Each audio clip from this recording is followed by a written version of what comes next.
Hi, Sandra. And okay, let's see if we have a few more people coming.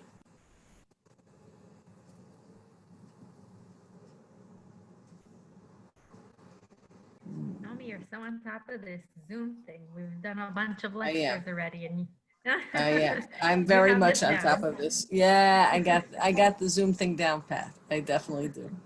The only thing I can't figure out is how to wear glasses and make them not glare. I have not figured that out. It drives me nuts. I can't see the screen without.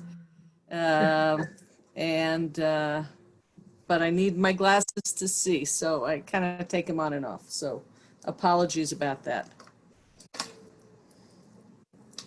Let me put my phone on quiet. Hi, Lisa.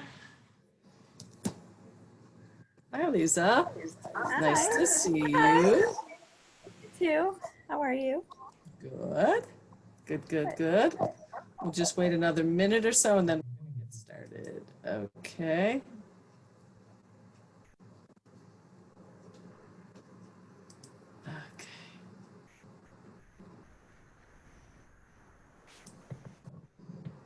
All right. So, good. I think we'll get started. I don't want to waste too much time waiting, and I want to respect everybody who showed up on time. So, we are going to get started. Here we go. 1 second, and we will get started. So just before you start, Naomi, Yes. I'd like to say thank you very much. This was something that was offered in Hebrew, and we got a bunch of requests to have it in English as well. And we're very lucky that we have the expert in the field. So we're very happy that Naomi could do this. Unfortunately, she's done this in the past for the Olim during the Intifada. So we're lucky she can do it again, but we would rather not have to use your services. Thanks. That's what they always say.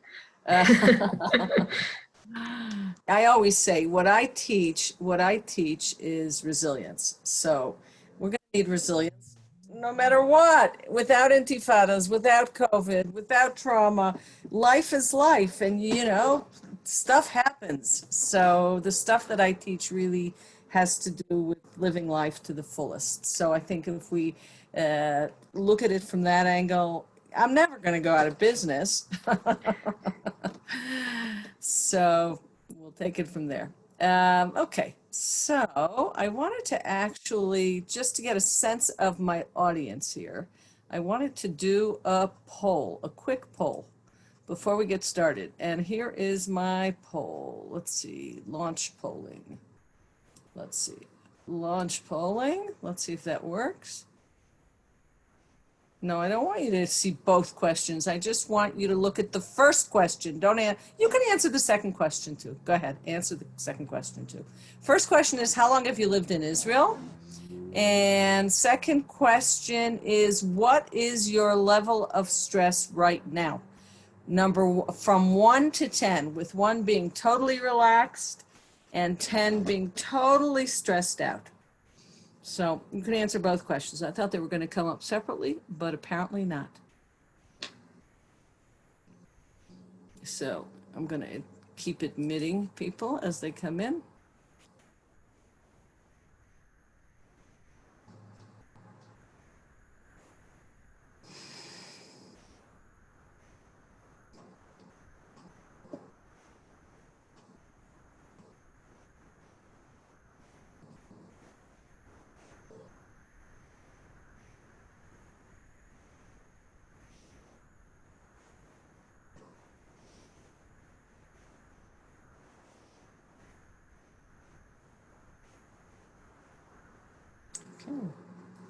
All right. We have 9 out of 11 people who voted. 2 more people need to vote. We won't wait for them. If you, I'm supposed to fill this out? No stress. What? I'm supposed to fill out the this. Yeah. Just answer your question. Just answer the question. How long have you been in Israel, and what is your level of stress? But it's okay if you didn't vote. We have a sense, anyways, of what's going on. What do you mean vote? Do you think there's a correlation between the two? No. They weren't supposed to come up together. They were supposed to come up separately. Okay, so I'm going to share the results. We're going to look at the first results first. So it looks like our group here is more than 10 years for the most part. Half of you, more than half of you maybe, are here more than 10 years. I was really wondering whether we had a bunch of Olim here.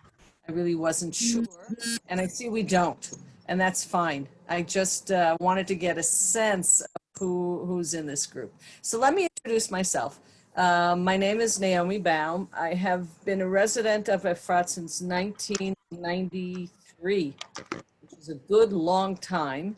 I'm a psychologist by training, and since about the year 2000, I have been working in the field of trauma and resilience building, with the emphasis really on resilience building.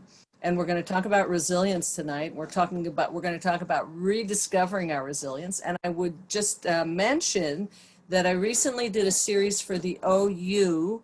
They had a project that they ran called Project Resilience. I did a 4-session series. All of the materials are still online, and I'll tell you how to access it. You can access it through my website. Some of the material is on the OU website, not all of it. Some of it is just on my website. So if you're interested in this and you want more material, you can have a look at what we did.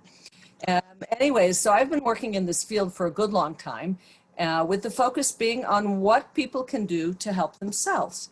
Times can get awfully tough in Israel, and I see, because so many of you have lived here for a long time, we know that. We seem to manage. We seem to continue and exist and, even thrive. So what's the story? What's the secret? Well, recently I published a book. I think you might be able to see it in my background. You see that book over there? It's a copy of the cover. It's called Is Resilience? And with a co-author, Michael Dixon, and myself, we interviewed 14 really interesting people in Israel who had very challenging life stories. And we tried to understand what helped them to not only survive, but also thrive. And this book is going to be published, and it's at the bindery now. It's available for pre-order, but this has really been a topic that's been close to my heart for a very long time. And I think my love for the field of resilience comes from the idea that most people, most of the time, cope. They do okay. Most people aren't running around with PTSD. Most people do have symptoms. They have anxiety. We encounter problems. Problems are part of living. But rather than pathologizing those problems, my bent has always been to normalize that and give people more tools to help them cope, rather than say, oh, you really are off the deep end, you must see a psychologist. I tend to think that we over-psychologize things, and some people do need professional help, but the vast majority of people really are doing okay, and sometimes with another little bit of a push, learning some new skills or tools, getting some support from family members or friends, they're going to do just fine and okay. So as part of that, teaching people about resilience, teaching people about stress and about trauma and about resilience can be very helpful. So that's what we're going to do tonight. And I'm going to share with you my screen. Here we go. So my co-host, whose name is not Erez, but it's I forgot what it is. Already. Great. Rachel. Rachel, you could change your name. Oh, I will do that. Rachel, you're going to keep your eye on the waiting. I'm admitting people. Now I don't see it. Okay. So here we go. There we go. So rediscovering resilience during lockdown 2, and we are of course in a sug shel lockdown. Nobody's quite sure exactly what this lockdown is about. I must say that I have my very significant doubts about it, but there's no way around it. COVID is a part of our life. COVID-19 is a part of our lives, and more anxiety, less anxiety, it's there. We just married off a son last week, and I can tell you that the days leading up to the wedding were very tense. They really were much more tense than I remember any other wedding that we had. We were worried about, obviously, having to go into bidud, having the chatan or kala going into bidud, sisters, brothers, the whole works. So thank God we got through the wedding, and all I could say is, I'm glad it's over. And I remember thinking in the past, gee, it went too fast. How come it was so fast? And then this time I said, I'm glad it's finished.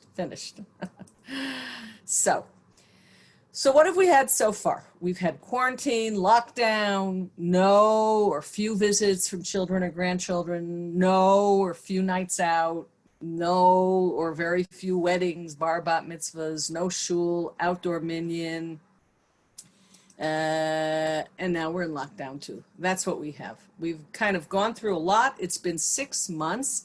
And while many of us were very much geared up during the first round of lockdown in Pesach, when it was all new and the adrenaline was rushing, there's a certain sense of like, we've been there, we've done that, we're tired, let's move on with it. I can't believe we're here again. Is this ever gonna end? And yes, that is a kind of a depressing thought. I mean, if we don't see the horizon, if the horizon is covered by clouds, and it feels like we're going to be in this for a very long time, that can really get us down. So what I would like you to do is either on your computer or on your phone. It's really easy to do on your phone if you have one of those QR code things. Go to this website, www.menti.com. And if you go to this site, I'm going to write both of these things in the chat. So you can go there from the chat. Here we go. Oops. I'm going to write this in the chat. Menti.com. And let me just see what let's see, what's that number again? Ooh, what happened to we'll stop the share and I'll find it.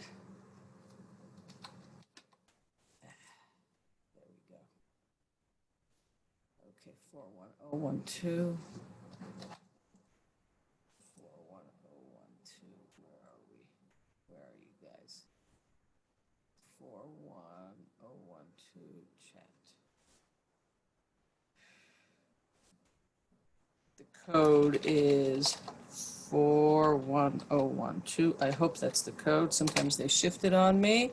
And I'm going to share the screen again and go to, we're not going to go to my WhatsApp. That's not so interesting. We're going to go here. And we're going to present this. Okay. Are you folks able to get in there and start answering? What are my biggest challenges now? Yes. Balancing, uncertainty, illness. What other things? And if you have trouble writing in Menti, if for some reason you have trouble getting into this, if you want to write in the chat, feel free. And I'm happy to kind of add these. I'll go into the Menti myself and I'll add some of the things that you're writing from the chat. So let's see what happens.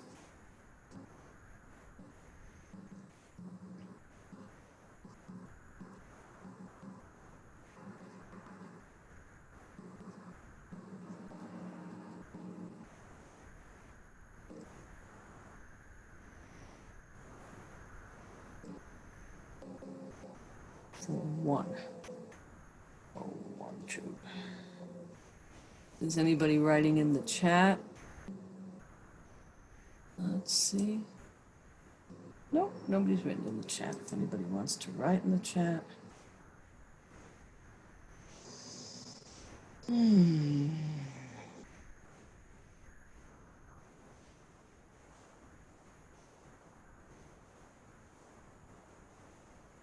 The nice thing here is that you're anonymous. You can say whatever you want. Nobody's going to know that you said it.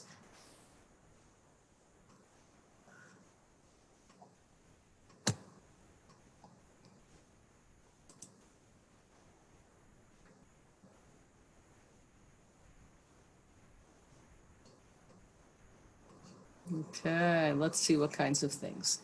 Working from home, illness, staying motivated, kids on screens a lot, balancing work and family, sleeping arrangements, intensity at work, losing parnasa, showering. Why is that a big challenge? That's interesting. Bored kids, yeah, balancing loneliness, scheduling, privacy, working from home, illness. I'm curious about that showering. If anybody wants to let me know what that means.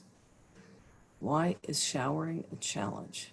Let's see. So some people are missing. I know people grandkids. also answered in the chat. Say again? People wrote also in the chat. Yeah, so I see it's missing my grandkids, illness, not having hugged in 6 months. Yeah. Okay. So let's see if I can get that in. Missing grandkids. Missing grandkids. No hugging. Okay, so you can see that probably some of the things that you're thinking about, other people are thinking about as well.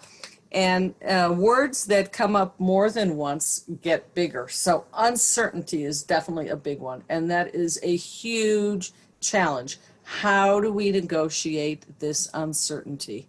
Being annoyed with people who don't follow safety guidelines. Yep, that can be a challenge for many of us.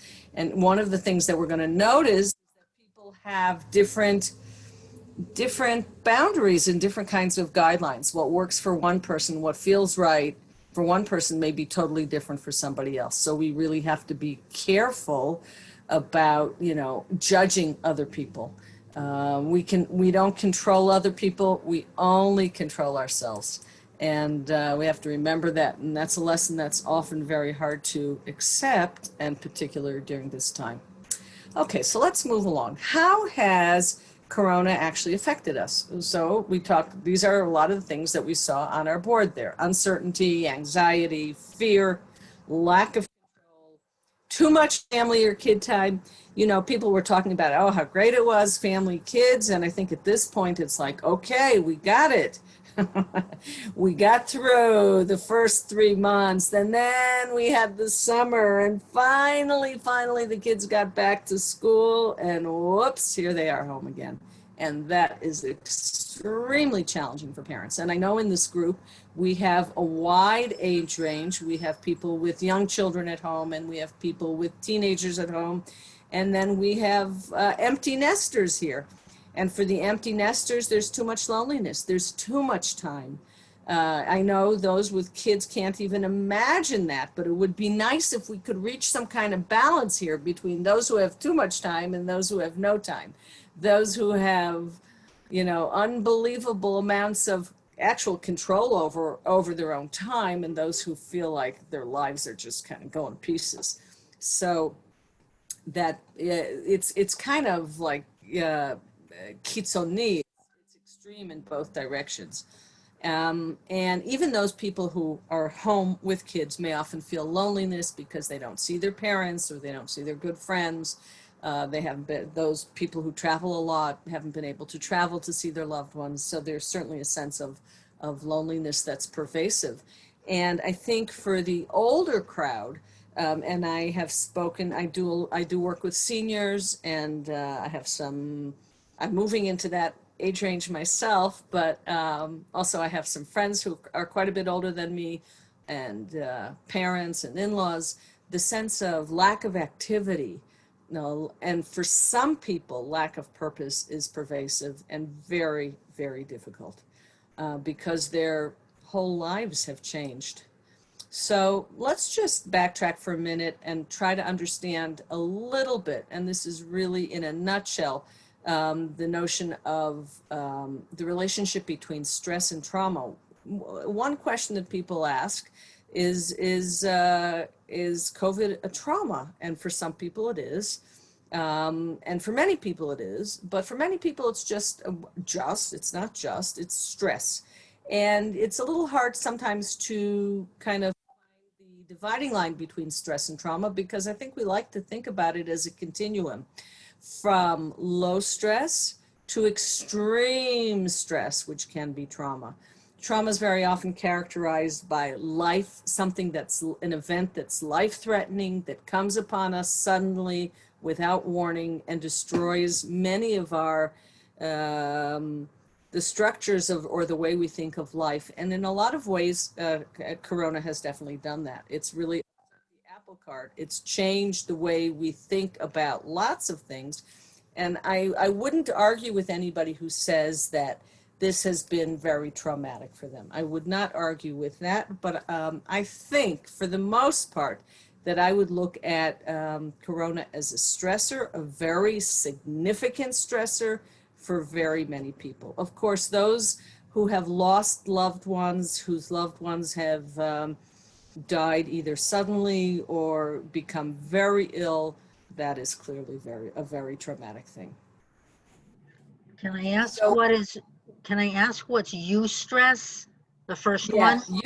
yeah. I'll go back. Let me just go back. Stress is you know, stress isn't all bad. Stress has some good points too. There are those of us who never study for exams until it's the night before the exam, and then it mobilizes us. Getting to the night before the exam mobilizes us to study.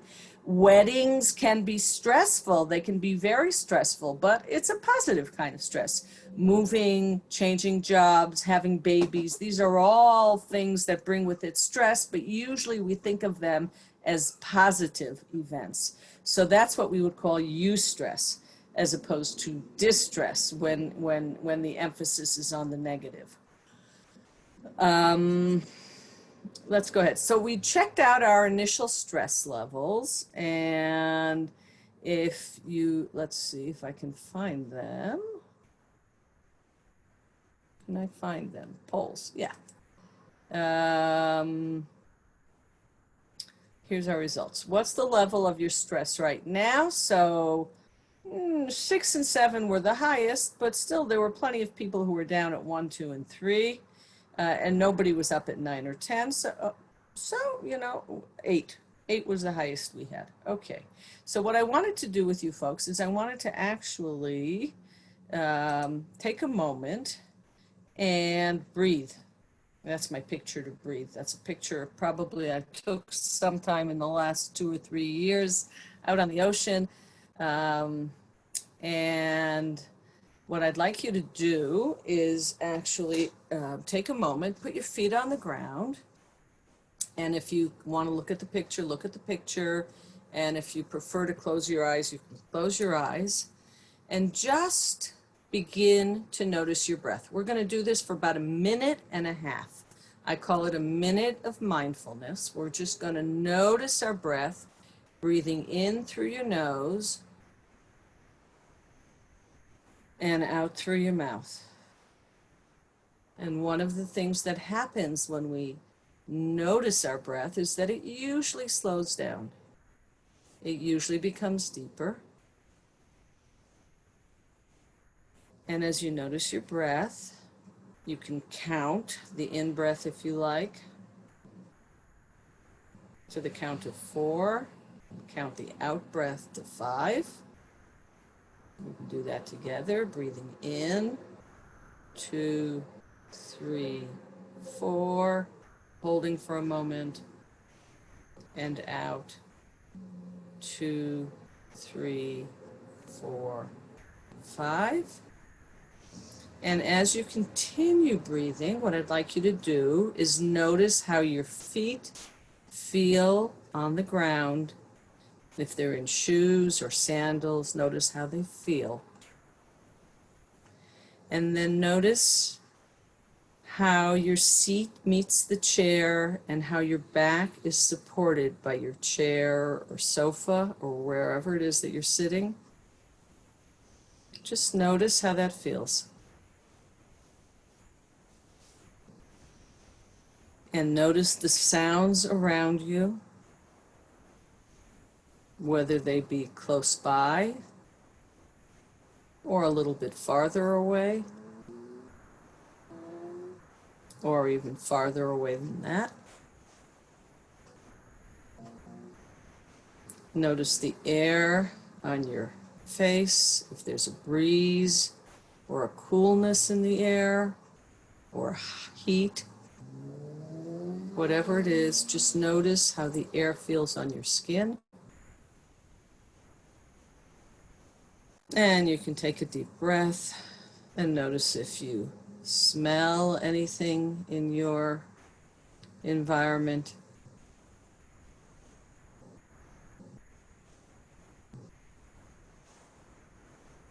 And then before you open your eyes, you can do a quick scan of your body from the top of your head to the tip of your toes. Notice where in your body you're feeling comfortable and relaxed. You can notice maybe if there's something that hurts or is uncomfortable. And then go back to the comfortable place, the relaxed place. It could be something small or something big. And then breathe into that for a moment and let it expand.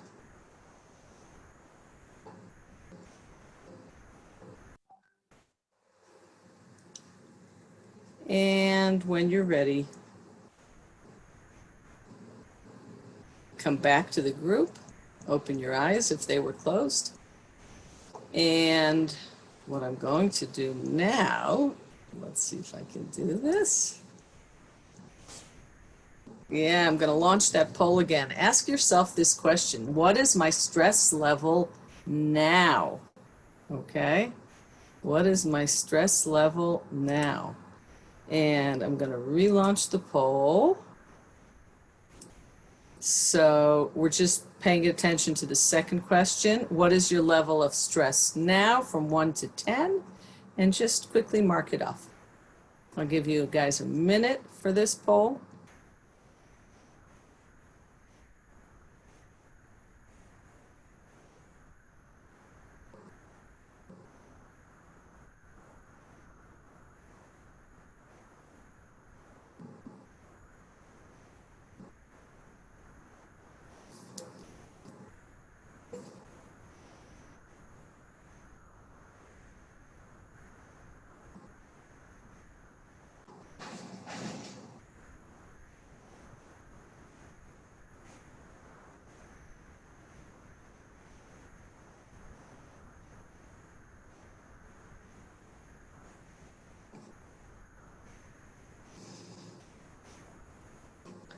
Okay, I'm gonna end the polling. We have 15 out of 18 voted, and here is our responses.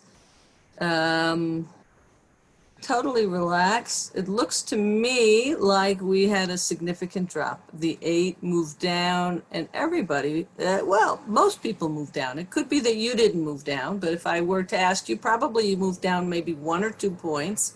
And usually that's what happens. Usually people, if they take a time out to breathe, they do reduce their stress level by 1 or 2 points, sometimes even more. So one good takeaway from our meeting tonight would be that stop once a day, twice a day, and breathe. And it's as simple as that. Of course, I gave you instructions now, but I would tell you that, and I have handouts that explain exactly what you need to tell yourself, or what you can say to yourself, or what you can tape to yourself. But what you can do is take 4 breaths and just count the breath. 4 on the in-breath, 5 on the out-breath. Do it 4 times or 5 times, and you are going to feel better.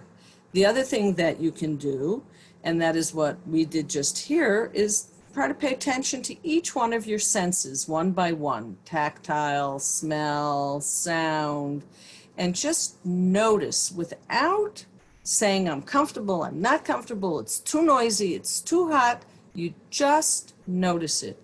And just becoming aware is also one very good way to reduce stress. And we're going to talk about this awareness when we talk in a few moments about self-compassion, how important it is to really become aware of how we're feeling, to notice, even noticing that I'm feeling anxious will reduce my anxiety.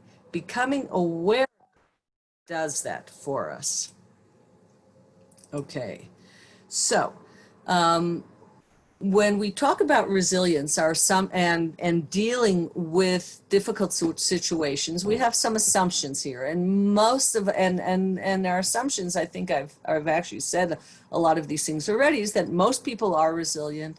Many people will experience symptoms and have reactions. You might have trouble sleeping at night. You might feel anxious. You might be short-tempered.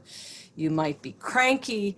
But usually these things, these symptoms, these behaviors pass.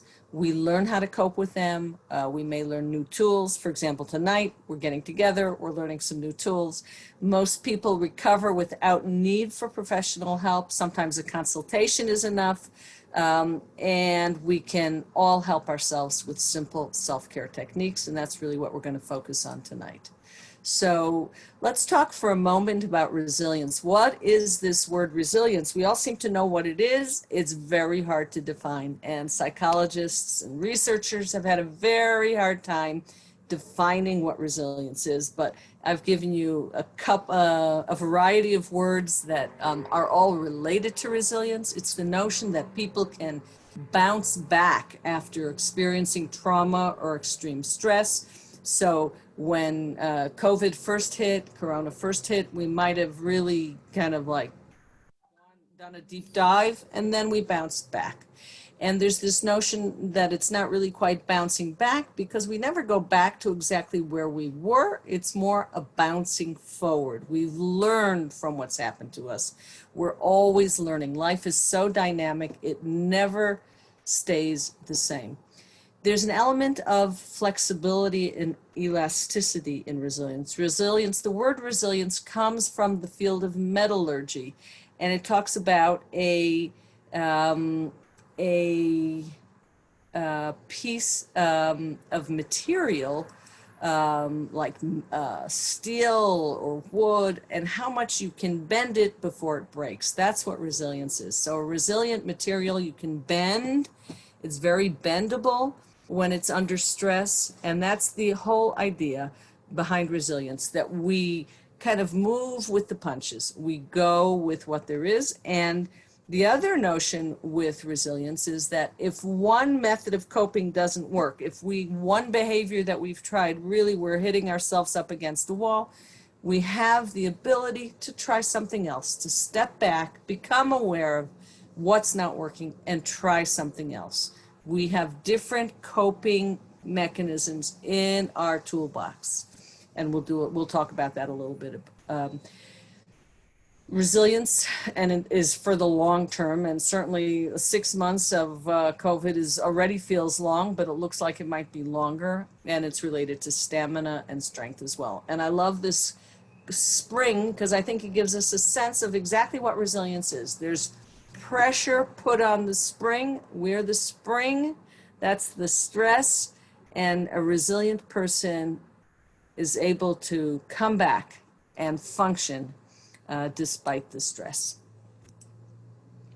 So today, in all this confusion, now what? What do we do with all this?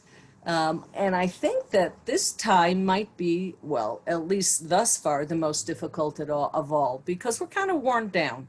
And yes, resilience was related to stamina, but we know that coping can wear thin. And being thrown into seg air a second time, not knowing, the media is barraging us with fear tactics, I think. It's quite difficult. So what can help? So we mentioned flexibility, trying new things. If one thing doesn't work, try something else. if something is working, keep doing it. So that's one thing. Getting a perspective on things, trying to remind ourselves that this is not going to last forever. It feels like it's going to last forever, but it's not going to last forever. I'm going to, I'm actually not going to look at the chat over, and Rachel, I would ask you that if there's something important that somebody, if I freeze or something, you let me know.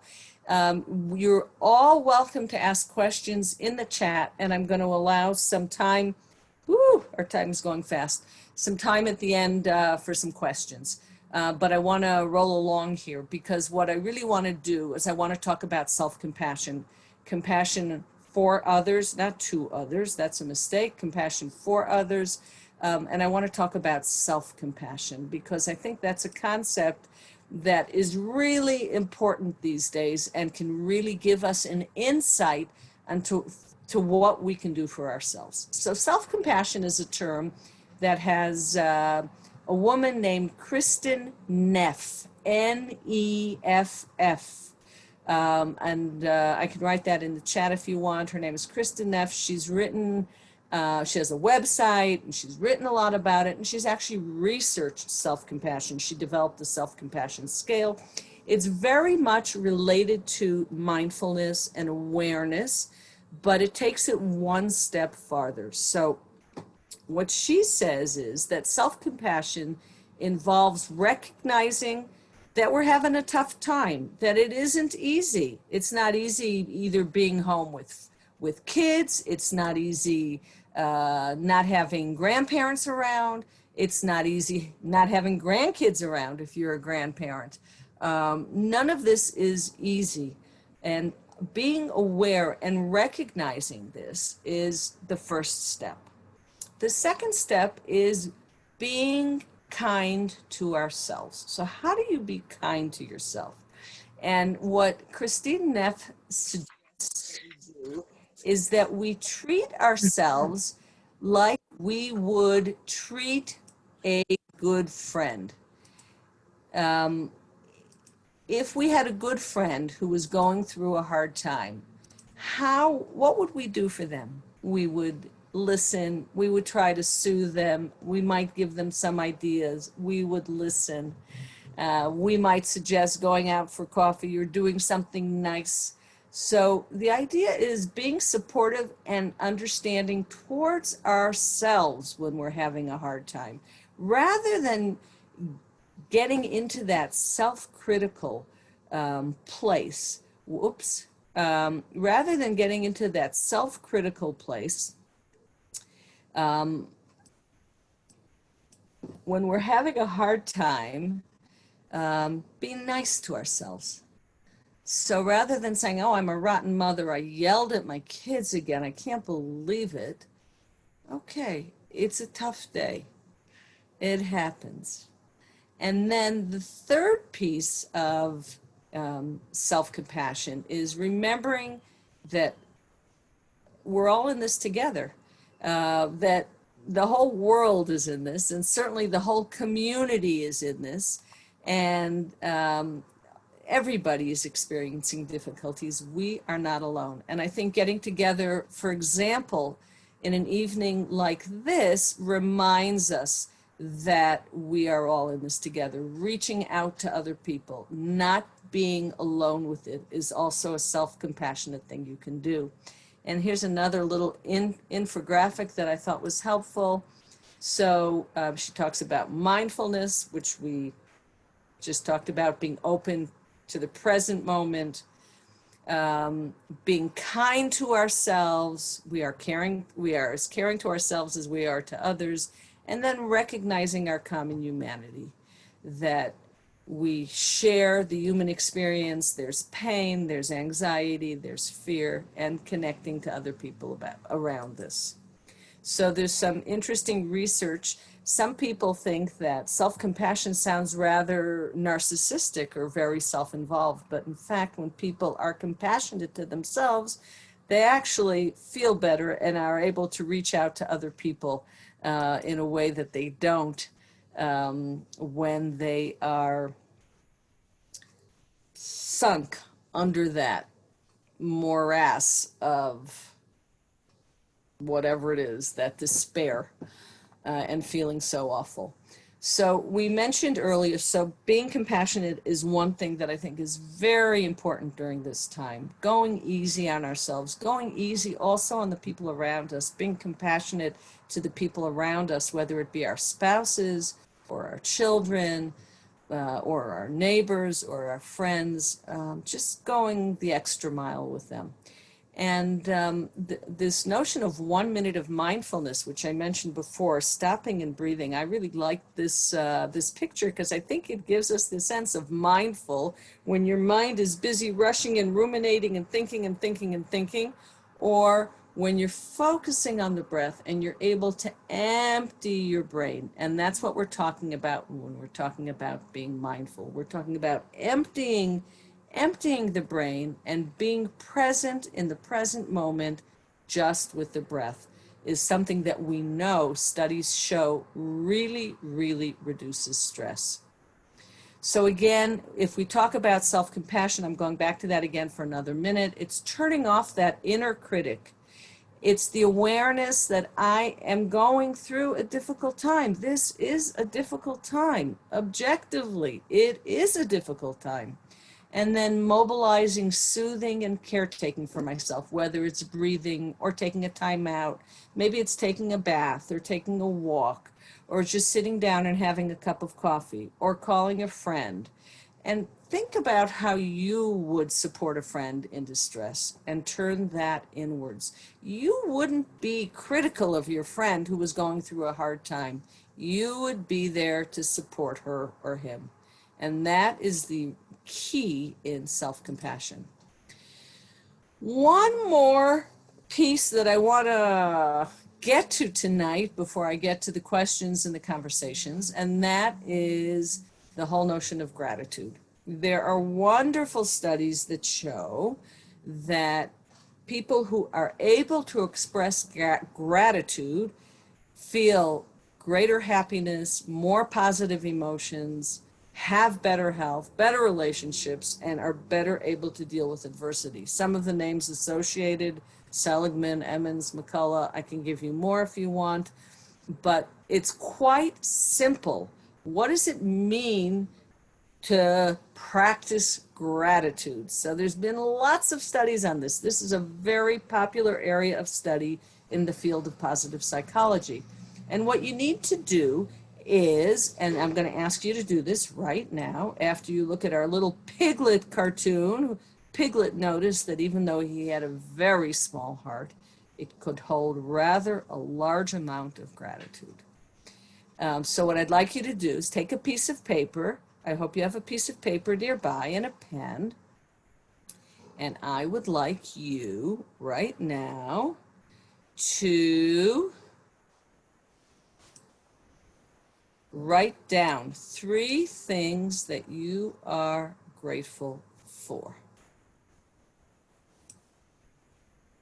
Okay. Write down 3 things that you are grateful for. And they don't have to be big things. They can be little things. Okay.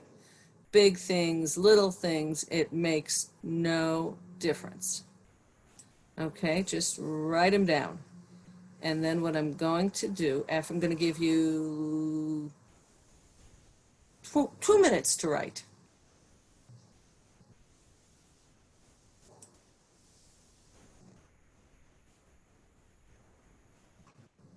Can we write more than 3? You can write more than 3. Absolutely. Absolutely. And then what I'm going to do is I am going to send you to breakout rooms, which means I'm going to send you to talk to 2 or 3 other people, and I may visit between your rooms. I will give you 5 minutes to share the things that you wrote, okay? And then we'll come back and answer some questions. So I'm going to create a breakout room right now. You just have to press yes when it asks if you would like to go to the room.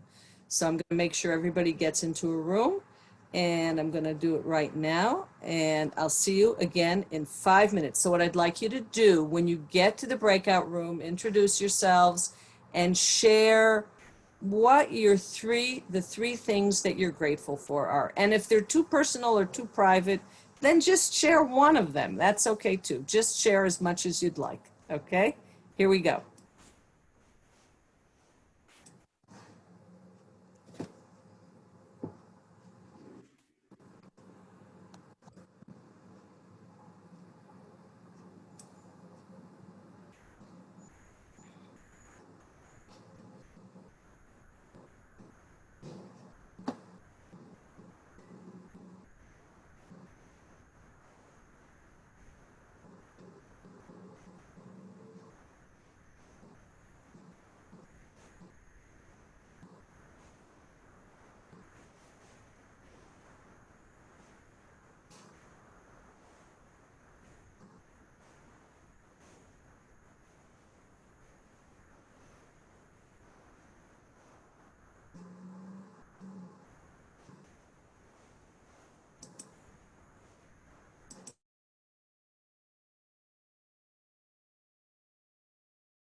Here we are again.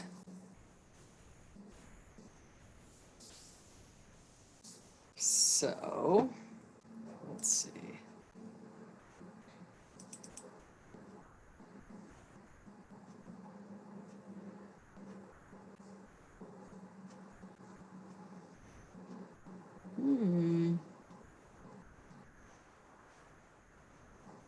Let's see, did everybody come back?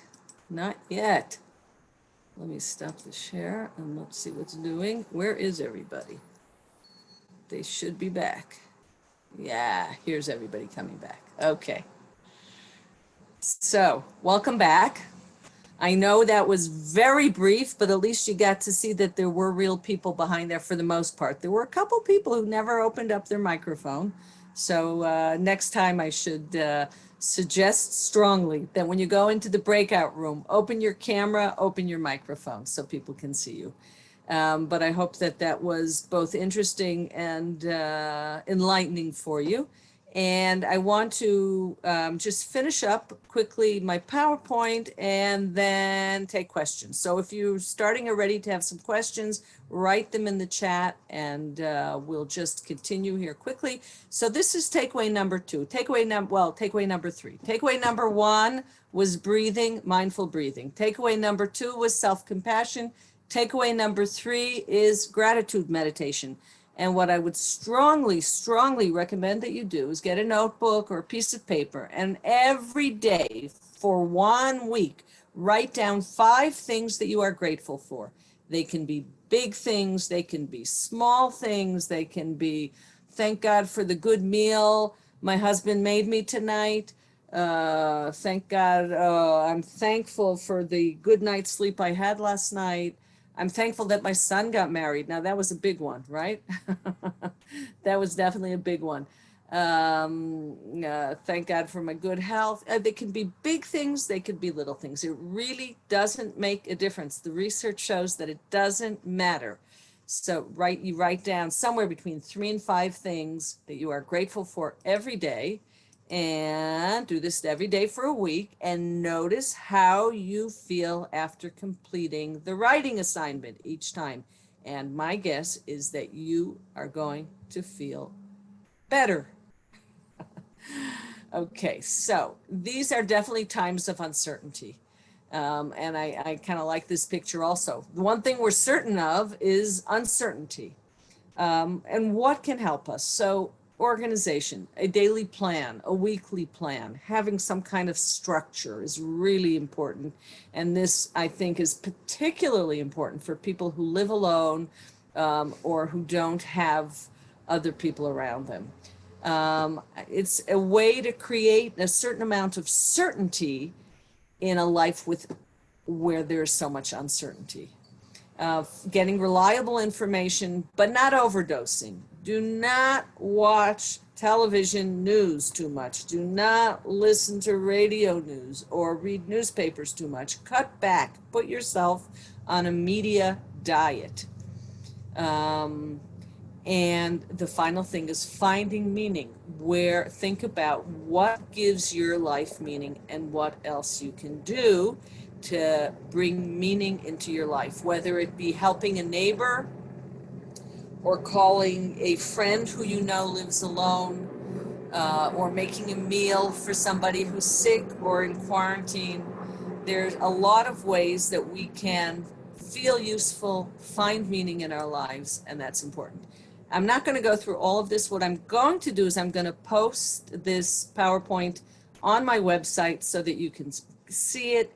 There's a lot of stuff to read on this little slide. I liked it a lot. I couldn't give it up. I knew I wouldn't have time for it, but I just stuck it in there anyways. So now I want to summarize in images what builds resilience. And these are some of the things. Exercise, physical activity, very important. Friends, prayer. We did a lot of prayer. I don't know that we did this prayer over the last 2 days, but humor is also one of the things that builds resilience. And don't forget to relax. And then there's the whole notion of belief. Where does our belief systems fit in? And the notion that when God closes a door, he always opens a window is something that can give us a feeling of hope and a sense that the horizon, that there is a horizon. In Hebrew, there's the expression yesh ofek. There's something to look forward to hope for. And I'm put my email up here and my website. Again, I am going to post this PowerPoint on the website so that you can review it. I know there was somebody in the chat earlier who asked to review a couple of the slides, so you'll have the slides available to you. I'm going to put the PowerPoint on the website. And I'm going to stop this share now, and I'm going to put the website again in the chat. So I would be very happy. Okay, so here's my website, .com, and my email. I'm happy to answer questions by email as well. Okay, and now questions. So put some questions up there, or open your mics and ask me a question. You don't have to write out. We're not that many people. So if somebody has a question, please, now's the time. I'll stay on. We're not going to finish at 9:30. FS. I will stay on for as long as we need to answer questions. thoughts, comments, alternative speeches? Okay, so How do you help? Okay, one at a time. Let's start with Yeah. Celia. Go ahead, Okay, Celia. sorry. This just helps me. I was telling the people in my little chat room there, I'm a very grateful person, and I found that really, really helps, like you were saying. Instead of writing things down, I just talk to Hashem. It's like I take a walk outside. I'm on the Tayelet at the end of Hamanora, and I'm just like, thank you, Hashem. Thank you that, that I can walk, that I have the strength to walk. Thank you that I have food. Thank you that it's not like a world war where we can't go outside without fearing being shot. Like every little bitty thing, if you really think about it, Yeah. then this isn't so terrible, or it makes it seem less terrible. And I like to talk to Hashem about it, because just saying it out loud, people, if they see me, they probably think I'm crazy because I'm out there, thank you. But it's really helpful. If that works for you, that's great. You know what I would suggest you do, I think that's great. I think that's wonderful. And I don't think that there's ever one right way to do something. So I think, the notion of gratitude is really important. It works for many, many people. And if saying it out loud and saying it out loud to God is what works for you, well, keep doing it. That's great.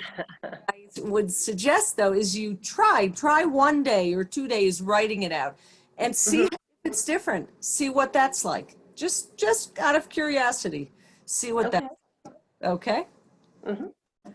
All right. Thank you for sharing. Thanks. Who else? Somebody else started to talk. And yes, Anita. Go ahead. Here, let's unmute you. Can you unmute? Yeah, no, I did. Okay.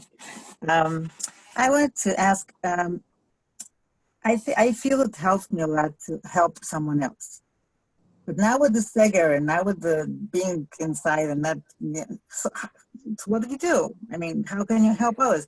I'm used to, I have a niece here that has 5 little children, so I help her out when she needs help with the children. I help my other 2 sons with their children. I also, I always give rides in my car because I have a car and I drive, so I can give rides to other people. But now I can't do any of that.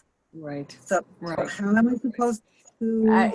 I think that's an excellent question, because many of the ways that we have of being in the world have been closed off to us. So you gave 3 excellent examples of things that you did in your life that gave your life a lot of meaning until now.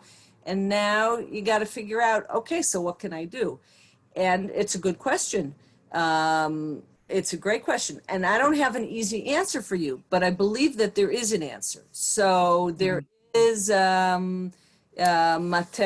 is a volunteer desk at the Moatza. Yeah. You need somebody to make phone calls. People are still going to the hospital for things like chemotherapy, that they need rides. So somebody has to give them a ride. So, that's something that you can decide whether that's something that you do or not. Presumably, these are people who are very much protected in terms of their exposure to corona, but it's a personal decision. But, going down the line, thinking, what are the things that I can do? Every neighborhood in Efrat has a Tsevet Cherum Shchunati, a crisis, an emergency crisis unit. And there's a person in charge in every, there's one in the Rimon and one in the Dekel and one in the Geffen. So whichever shchuna you live in, you can be in touch with the person who's in charge, and they always need more help. They really need more help, whether it be making phone calls or sending out messages. So thinking about, you have to be creative, and that's the point of flexibility here.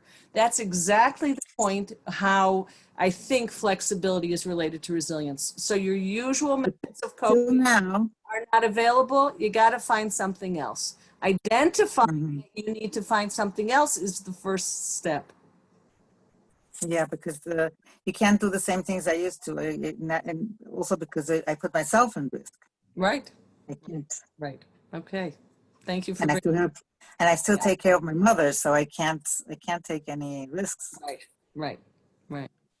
Also, a suggestion is, if the kids are old enough, doing something online with the kids. Like Mhm. I put up a Zoom with grandkids who were old enough, who were in school. And we could do something long distance, but there was a feeling of being together. They felt the support and I felt the closeness. Right, right, right. That's a great idea. I know during the first Seger, I read books to my little grandkids every night at 7 o'clock. Gave their parents a little bit of a break, gave me the connection, gave the kids the connection. So that was really a nice thing that we did. We were talking about starting it up again. Yeah. Other comments, questions? That's a great idea. Mhm. Thank you very much. That was really good. Really helpful putting it all together. Thank you, Yaakov. Thank you. Thank you. Any other questions or Thank comments? you. Um, Thank you very much. I was just going to say that, can I say something? Sure, Sandra. Yeah. Oh, okay. Well, first of all, I do appreciate this. I wanted to watch it the first time, but it was on Hebrew and it's harder. So I do appreciate it. But I wanted to say one thing that has helped me a lot is I started writing. And whenever something's Great idea. bothering me, like whatever it is, I just take to writing, and I find that it is like really, really helpful. It's been Yeah. very helpful. That is a wonderful idea. There's actually quite a bit of research about journaling. And the research shows that it can be, again, something very helpful. It's a way to express what you're feeling, to be present with what's happening. It gives you a perspective. You putting it out there, it kind of, you have this interaction with your writing and with your paper. You're writing for yourself. You're not writing for anybody else. But that's an excellent idea. And again, that's something that suits some people, but may not suit other people. So that's wonderful. Thank you for bringing that up, Sandra. Well, I didn't even know it would suit me. I just want to throw that out because maybe somebody else doesn't even think that, like I liked writing, but in college or whatever, but I wasn't thinking, oh, I'm going to really enjoy but it's just like I had to put it somewhere, so. Right. I think that's great. And again, we're coming up with ideas. If we had more time, we would spend some time on talking about what we do to cope, and then we would hear a whole gamut of ideas. And it's great to try new ideas, to try things that we haven't tried in the past, to try, to hear what other people are doing.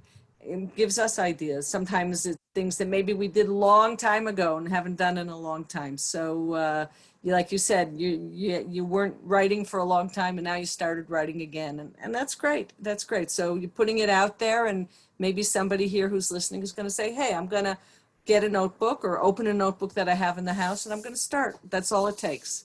Just opening that notebook and taking a pen and sitting for 5 or 10 minutes to write. Yeah. Thank you. Thank you. I would also like to say, if you don't mind, Naomi, my name is Yaakov Yugos. I'm a psychologist here at the Shared Psychology here in Efrat. We're opening up, as we did in the first lockdown, our hotline, which is primarily geared to parents with questions that they have about their children who are having difficulty dealing with what's going on, with the uncertainty, as we said earlier. It's the regular main number for the Shared Psychology, which I could put in the chat if people want. Yeah, please do. Please do. Put the number in. That'll be great. Okay. It'll also be advertised by the Moetz hopefully tomorrow. And we will, try to guide you to either help you directly or guide you to appropriate referrals if needed. Great. Wonderful. Because the more resources that are available, the more we feel supported. So for some people, that's going to be a wonderful resource. And then there was a question in the chat: how can you help someone else who doesn't know how to cope? So we all know people who are doing better or worse, and everybody knows how to cope to some degree. I don't think there is, the question is whether what they're doing is working for them now. And if it's not working, how can we be a support to them? Is there something that we can do? Is it listening? Is it suggesting? Is it actually doing something for them? So there's not one simple answer. That's kind of a general question. If you want to be a little bit more specific, I might be able to give more of a specific answer. But I think being there for our friends, being able to listen to them and support them is something that we can do to help people who are going through difficult times. Just sometimes listening to them is what can be most helpful. We can't fix a lot of things for other people, but we can listen. And so often when people are in distress, what they want is somebody to listen to them, just to listen to them. Any other comments, questions? Okay, thank you, Yaakov. So he put in the phone number. Oh, it's an easy number, 993-9333. Okay. All right, so again, you have, I'm gonna just post this tonight on my website so you can have a look if you wanna look at the slides again. There's also all sorts of other material. There's a lot of stuff there from the OU Project Resilience that you might find interesting, including the recordings from those sessions. And if you have any questions, I'm happy to answer them. So thank you very much for your participation, your active participation. And I wish all of you a Gmar Chatima Tova. It should be a good year for everybody. We're going to get through this. We are going to get through this. We are. Thank you very much, All righty. Naomi, Thank for you. your Thank time and Thank you for inspiration. It joining. was really helpful. Very much. Thank Wonderful. you. Chatima Tova. Thank you. Okay, Kunam. Hi, Okay. Nita. Bye-bye. Bye-bye. Hi, Sandra. Hi, Hannah. Oh, hi, Hannah. Bye-bye. Thank you very much. Bye-bye. Thank you. That was really wonderful. Thank you. Great. Very helpful. Thank you. Very. Good. I'm gonna end this. So you're gonna, well, I'll Oh, just you say goodbye. forgot to tell everyone about your Tai Chi class. Oh, I didn't say anything about it. Yeah. I've been trying to get to it, but it's always usually at a time when I'm going to work or something. Yeah. I put recordings up on YouTube. Oh, I didn't know that. Yeah. You know what I'm gonna do? How do we look them up? I'll tell you what I'll do. I'm gonna put in the screen right now. I have a WhatsApp link for, you know what? Send me an email and I'll send you the link. I'll send you Yeah. the link. Okay? Okay. Send me an Okay, email. great. I'll send you the link. I put up a lot of recordings. Okay? Okay, good. All Thank right. you. Take care. Bye-bye. Take care, everyone. Bye-bye. Bye-bye. Bye-bye, Sandra.